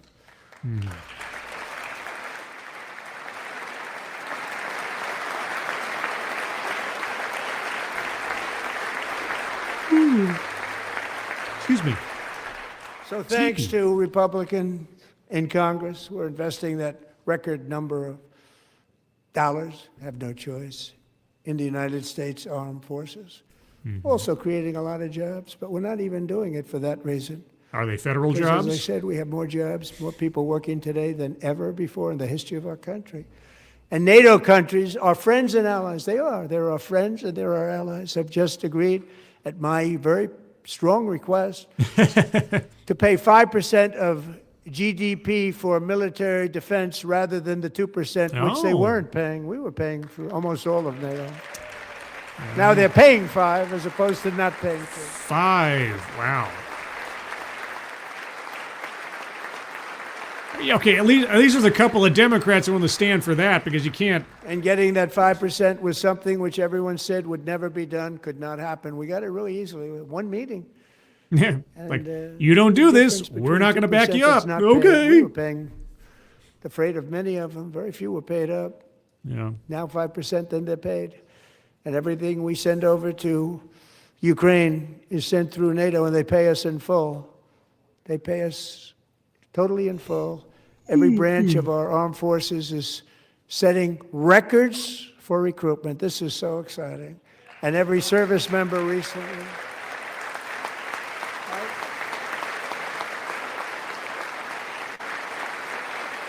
And I see some clapping on the Democrat side, but a lot of sitting. Okay. And every service Oh, member boy. recently received a warrior dividend of $1,776. Oh my gosh. Boy, oh boy, they can buy that stick of gum they always wanted. What about our $2,000 dividend checks or whatever? You know, they put it on my desk. We got the money from tariffs and other things. A lot of money we have. We have much more money than people understand. Have to rebuild that program a little bit, but it won't take long. But we got the money, and it was $1,775. I'm usually going to and bed they around this wanted time, my so. approval.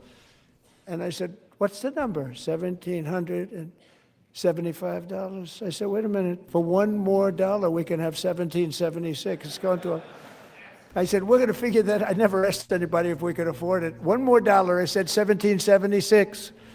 And I said, that's good. And I'll tell you what, our military, that was 4 months ago, our military, I never see a person in the military that doesn't thank me for it. So we're honored to do it. They deserve it. And It's called not nothing, but- 1776. It was great.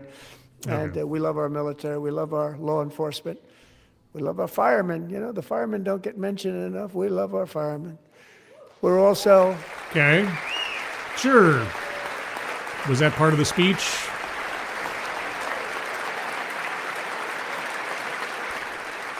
Okay, yeah, you got to clap for firemen. Come on, Democrats. All right, at least.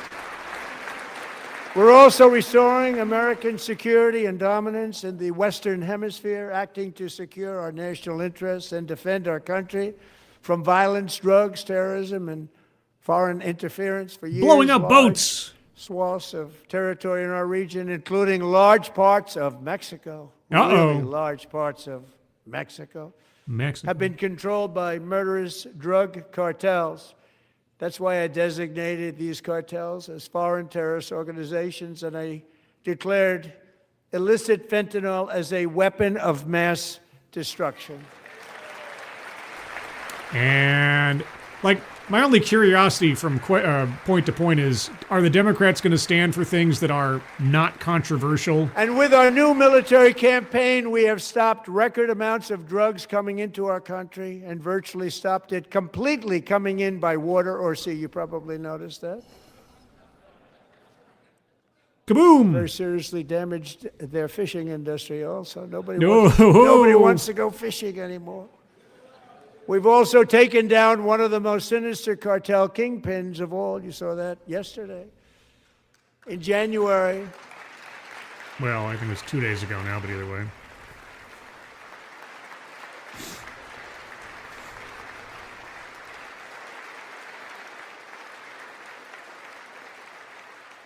In January, elite American warriors carried out one of the most complex, spectacular feats of military competence and power in world history. Maduro. No one's seen anything like it. Foreign leaders, I won't tell you who, called me and they said, very impressive, very impressive. They couldn't believe, they all watched. They saw what happened. This is a different fighting force that we had years ago when we fought to tie. You know, it's a great fighting force. I'm so proud of it. Look at Space Force. Space Force is my Space baby. Force. Because we did that. My baby, it's becoming so important.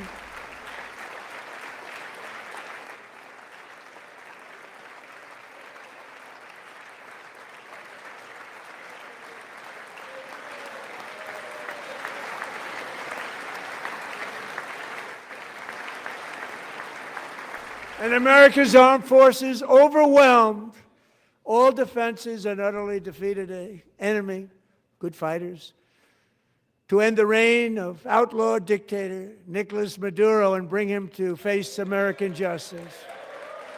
Oh boy. Will that trial be televised? Probably get a pay-per-view on that one, give all the money to charity or something. And this was an absolutely colossal victory for the security of the United States, and it also opens up a bright new beginning for the people of Venezuela. We're working closely with the new president of Venezuela, Delcy Rodriguez, to unleash extraordinary economic gains for who's both not of exactly our countries and to innocent bring new herself hope or to anything. those who have suffered so terribly. They really did suffer. With us tonight is Alejandro Gonzalez. She grew up in a tight-knit Venezuelan family and was especially I thought he was going to say close Maduro her was brother, there. Like, here he is in Uncle cuffs. Enrique. But after Enrique ran for office and opposed Maduro, he was kidnapped by Maduro's security forces and thrown into the regime's really infamous prison in Caracas. Alejandro feared she would never see her uncle again. She feared for her own life also. But since the raid, we have worked with the new leadership, and they have ordered the closure of that vile prison and released hundreds of political prisoners already, with more to come. Alejandro, I'm pleased to inform you that not only has your uncle been released, but he is here tonight. We brought him over to celebrate his freedom with you in person. Enrique, please come down. Oh my gosh. This is your life. Boy,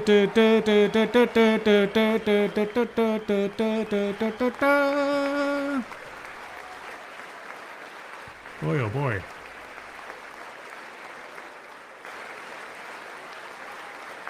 Yeah, if he had brought out, like, Maduro to frog march him in front of Congress, that would have been hilarious. Like, by the way, I really hope this isn't the actual first time that they're meeting, that they were allowed to see each other before this. This wasn't like a surprise they held back, but who knows. Thank you, Enrique. Have a good time. Nice to have you back, Enrique. Oh my gosh. There were many heroes on that January raid Hey, to Dom O'Leary. capture Maduro. Hey, Really Hausfer. great heroes. It was very dangerous. They knew we were coming. They were all set. But the deeds of one warrior that night will live forever in the eternal chronicles of military valor. Kratos? Chief Warrant Officer 5, Eric Slover, planned the mission and was the flight lead in the cockpit of the first helicopter. A big, beautiful, powerful helicopter. Big, beautiful The Bill. massive I mean Chinook, helicopter. carrying, Chinook. as you can imagine, Big fish. many American warfighters. Wearing the dog tags, his wife Amy had blessed with holy water before he left. She knew Oh, it was going geez. to be a rough one. Hold off the Eric vampires. steered the Chinook under the cover of night and descended swiftly upon Maduro's heavily protected military fortress. This was a major military installation, protected by thousands of soldiers and guarded by Russian and Chinese military technology. Uh-oh. How did that work out? Not too good. Jesus. While preparing to land, enemy machine guns fired from every angle, and Eric was hit very badly in the leg and hip, Oh. one bullet after another. He absorbed 4 agonizing shots, shredding his leg into numerous pieces. And yet, despite the fact that the use of his legs was vital to successful helicopter flight, legs are the most important part of flying a helicopter, to think deliver your the many brain might be commandos good. who would capture and detain Maduro was the only thing Eric was thinking about. Then, even as he was gushing blood, which was flowing back down the aisle, helicopter lands at a steep angle. The machine He's gun so stood right in graphic front of him. sometimes. It's Right like, in front of okay. him, 2 machine I gunners get it. escaped the wrath of the previous planes. Eric maneuvered his helicopter with all of those lives and souls to face the enemy and let his gunners eliminate the threat. Turned the helicopter around so the gunners could take care of business, saving the lives of his fellow warriors from what could have been a catastrophic crash deep in enemy territory. Only after safely landing the helicopter with all the warriors aboard in the exact right spot, which was vital to the mission. We probably would have had to maybe cancel the mission if that didn't happen. Eric told his co-pilot, also wounded, but not as gravely, to take over. I'm about ready to pass out. The success of the entire mission and the lives of his fellow warriors hinge on Eric's ability to take the searing pain. It was unbelievable what's happened to his legs of the bullets and keep on flying and landing, and people knew what was happening. Everybody in the back of the helicopter knew because they saw the blood pouring down the aisle. Hey, Columba. Chief Warrant Officer Slover is still recovering from his serious wounds, but I'm thrilled to say that he is here tonight with his wife Amy, Eric, and Amy, come on in.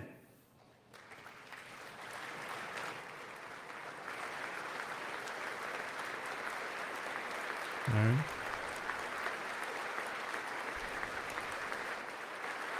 And did he make it? Where are they? Oh. Camera. Camera. Camera. Okay.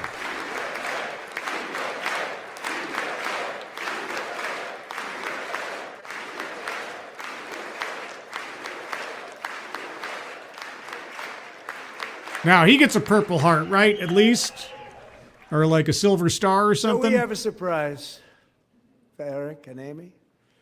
In recognition of Eric's actions above and beyond the call of duty, I would now like to ask General Jonathan Braga to present Chief Warrant Officer Slover with our nation's highest military award, the Congressional Medal of Honor. Wow. Wow. Damn. Good stuff. Now, I was thinking Silver Star or something. I don't know all the awards, but that's it. Trump doesn't go small.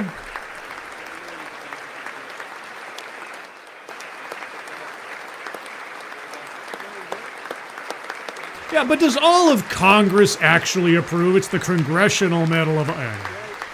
Were all the Democrats standing?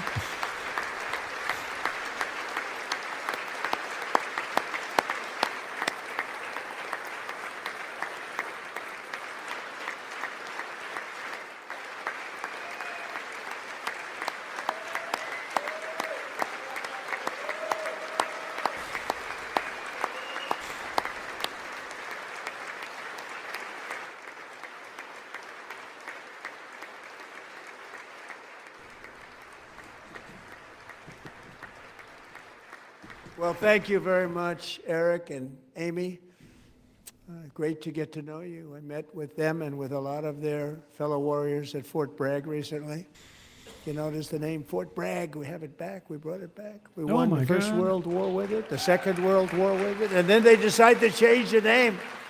So we changed it back. Everybody wanted to change back, too. And 10 of Eric's fellow warriors from that incredible night of victory will also be receiving medals at a private ceremony that will soon be held at the White House, and Eric will be there. Okay. Thank you.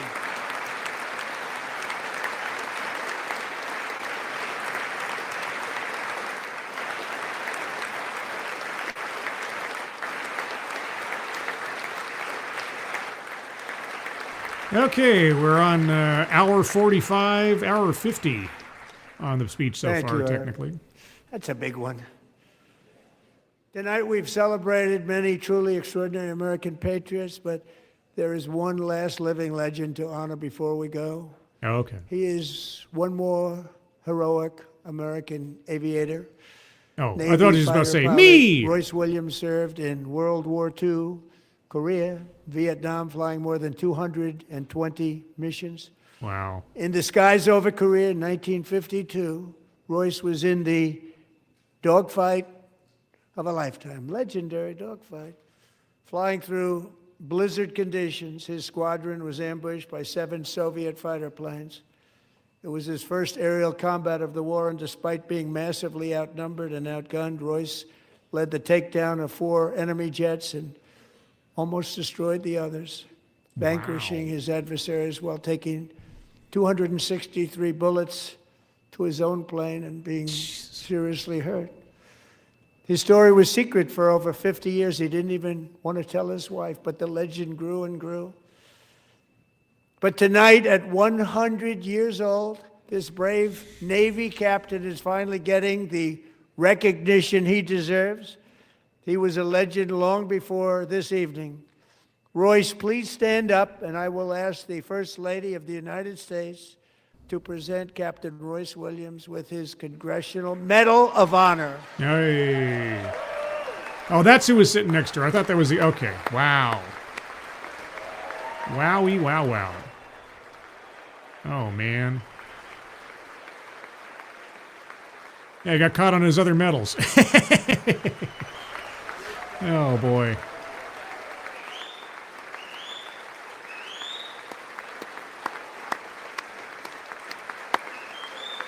There you go. Good job. 263 hits to his plane? Holy cats. That's crazy.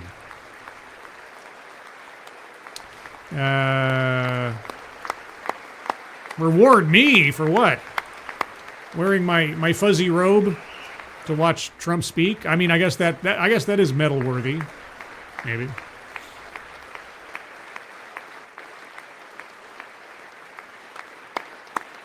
Oh boy.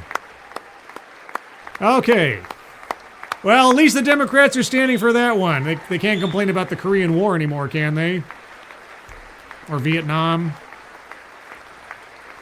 So, are we done?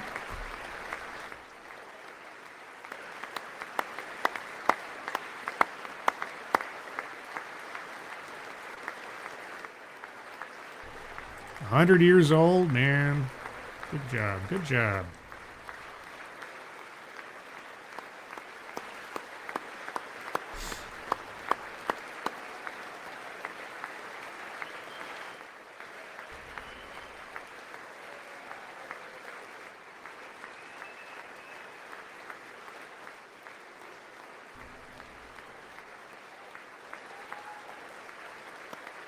Boy, oh boy.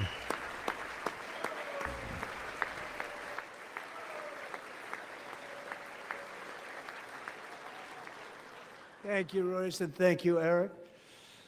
I've always wanted the Congressional Medal of Honor, but I was informed I'm not allowed to give it to myself, and I wouldn't know why I'd be taking it. But Oh, Jesus. if they ever That's open what I up that thought. law, I will be there with you someday.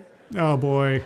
But, Oh, you know, boy. that's our highest honor, Congressional Medal of Honor, and that's a big thing, and it's an honor to be in the same room with you. Thank you both very much, Eric. Thank you.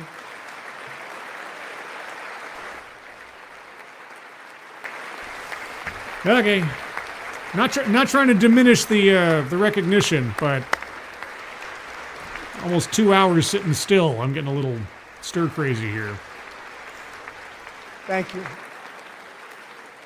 250 years is a long time in the life of a nation, but in another sense, it's really a mere moment in the eye of history. Two of the gentlemen we met in the gallery this evening took their first breaths 1 century ago, 100 years before that, on July 4th, 1826, the author of the Declaration of Independence, brilliant, Thomas Jefferson, drew his last breath. Just a single long human lifespan separates the giants who declared and won our independence from the heroes who stand among us tonight. Everything our nation has done, everything we have achieved, has been the work of those few great lifetimes. In those brief chapters, Americans built this nation from 13 humble colonies into the pinnacle of human civilization and human freedom. The strongest, wealthiest, most powerful, most successful nation in all of history. Americans ventured out across the daunting and dangerous continent. We carved paths through an unforgiving wilderness, settled a boundless frontier, and tamed the beautiful but very, very dangerous Wild West. From empty marshes and wide open plains, we raised up the world's greatest cities. Together we mastered the world's mightiest industries and shattered history's monstrous tyrannies. And we liberated millions from the chains of fascism, communism, oppression, and terror. Americans lifted humanity into the skies on the wings of aluminum and steel.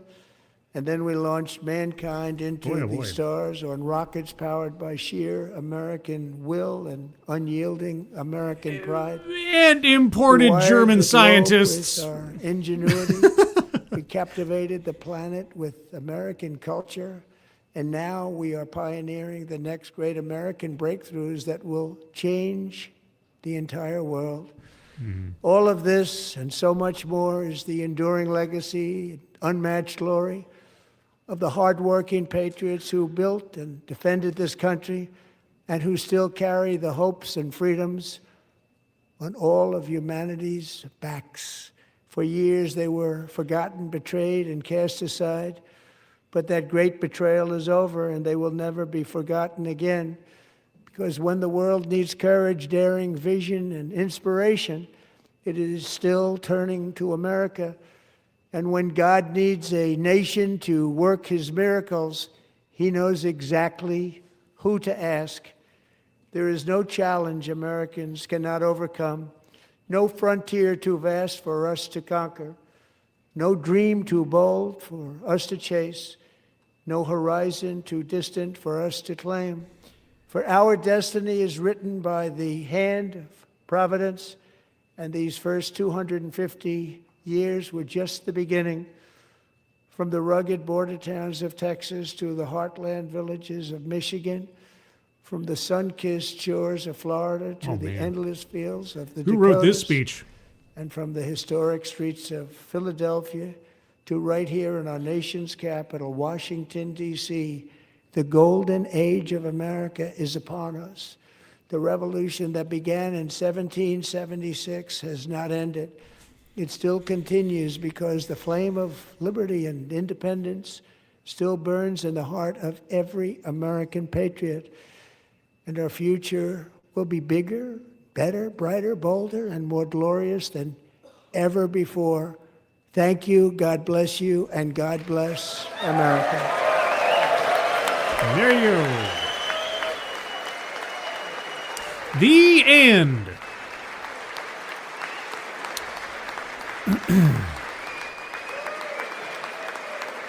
We'll see how long they hold on the applause before the...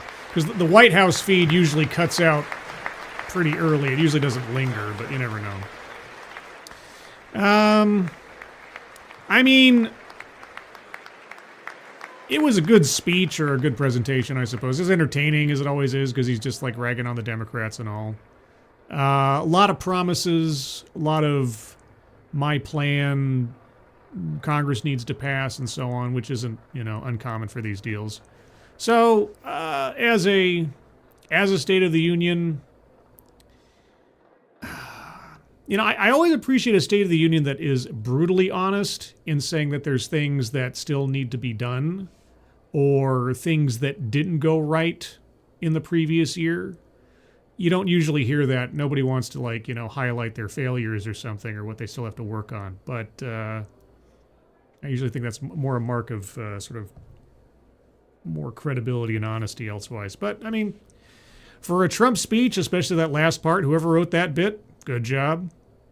And a lot of recognitions of individuals and so on. But, yeah, as Tandemar says, we'll see if he can deliver. Yeah, all the plans, all the promises, if Congress does this, I'll do this, and so on. So, but, yep, guys, that's the State of the Union. Thank you for joining me. Let me know your thoughts in the comments below, or always, because apparently Discord has pushed out for an extra 9 months or something the changes to their identification or verification system or whatever. So it's still technically a viable platform till the latter part of the year. So there's a link to the Discord server in the chat right now. If you'd like to join the Discord server, click on that link, and you'll find yourself on the landing channel called Say Hello. And in addition to saying hello, you just have to say the secret word. The secret word will tell me that you're not a bot. Actually watch the stream and have thus earned the right, the privilege, the entitlement to join the Discord server. And today's secret word is Union. Just say hello, Union, and I'll know that you watched the show. Programming note elsewise, Thursday at 6 p.m. Pacific, 9 p.m. Eastern will be the next episode of TED Excellence. We'll take a look at another off-brand TED Talk for education and enlightenment. And with that, I'm going to bed because I have to work in the morning at 4 a.m. So, everyone, thank you so much for joining me. Moderators, thank you for keeping an eye on things, even though everyone here is so well behaved. You have very, very little to do. Everybody who donated, either to myself or I didn't get a chance to mention at the top of the chat box, guys, link to the donation page for Blood Cancer United. Please take a look at that and donate if you're able. And even if you're not, if you can share that out on social media, that would be appreciated. Everyone, have a good rest of your evening. Have a good Wednesday and rest of week ahead of you. I hope you're all safe and well. If you're not well, please get well soon, and I'll see you on the next one. Take care. Bye-bye.